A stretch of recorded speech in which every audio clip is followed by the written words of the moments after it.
Hi, okay, today we're here to demonstrate the installation and operation of our ShiftLock module. The ShiftLock's application is for anywhere where you want to prevent shifting of the vehicle, and this would be for applications like a wheelchair ramp, a step, or a bucket or a ladder, anything where you want to prevent that so that when the ladder is up, for instance, the vehicle can't be movable. To do this, the installation is very simple.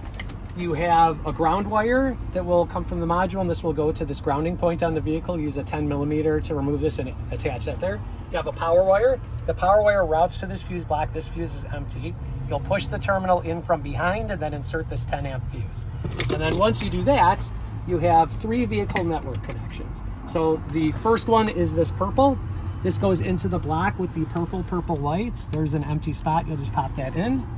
And then you have this blue and blue-white, and this goes into the block with blue and blue lights, and that will get connection there. And then once you do that, and you hit unlock, you wake up the vehicle, what you'll see is red light means it's talking to the vehicle's network, and then there's a flashing yellow light, and what that tells you is we are ready to make the interrupt connection. What that means is there's 3 connections here, and what we're going to do is remove them one by one until this blinking yellow light goes out, and then we'll know we have the correct one.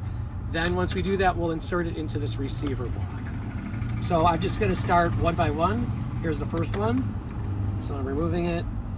See the light stays blinking. I'll do the second one.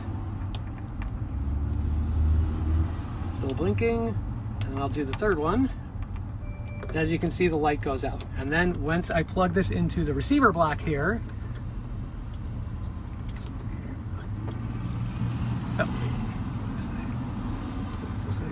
go. To do that, the light goes solid, and that means we have proper connection.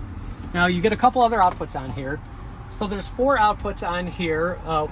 3 are door outputs. It's the driver door, the passenger door, and the rear sliding door. And then the 4th output is a parking brake set and vehicle in park. So this should be the passenger door. I'll close that. As you can see, that output goes out. If I open the sliding door, that light comes on. And then if you open the driver door, that comes on. And these outputs can drive a 250 milliamp relay that you can then hook to any additional equipment, like to operate a step or anything like that. And then this light here, which is the output, is the park and parking brake set. So here, we'll turn on the vehicle. Ignition has to be on, vehicle has to be in park, and then set the parking brake, and that comes on. And then you can use that to know for an interlock to allow the wheelchair ramp out or to allow the bucket up or anything else you want to trigger when the vehicle is in a stationary position. If you release the parking brake, that goes out, or if you put the vehicle in drive, it also goes out. And then put it back in park. Now to set the interlock, you use this orange wire, you simply ground it. Once we do that, you're going to see this green light comes on. And then once you do that, the vehicle will not shift. So go ahead and try to shift. And then if I take this ground off this, now you can shift again. So that's pretty much the operation. If you have any questions, give us a call, 312-421-1114. And that's it. Thank you.